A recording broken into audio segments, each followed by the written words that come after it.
বাংলাদেশের তরুণ প্রজন্মকে নতুনভাবে উজ্জীবিত করেছে।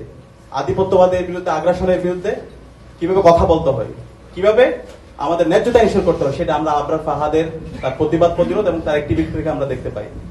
আজকের যে জুলাই বিপ্লব হয়েছে, সেই জুলাই বিপ্লবের বীজটা মূলত শহীদ আবরার ফাহাদ বপন করে দিয়েছিল।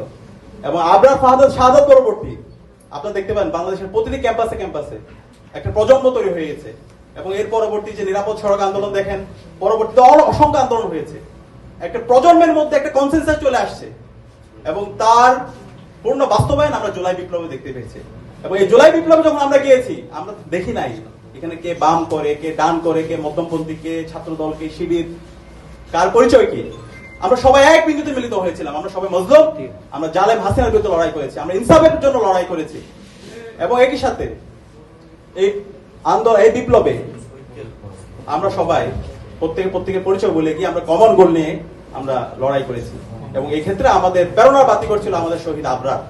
এবং একই সাথে আমরা যদি দেখতে পাই যারা শহীদ হয়েছে, শহীদ আবু সাইদ, শহীদ ওয়াসিম, শহীদ শান্ত, শহীদ আলী রায়হান, সকল শহীদদের আকাঙ্ক্ষা, সকল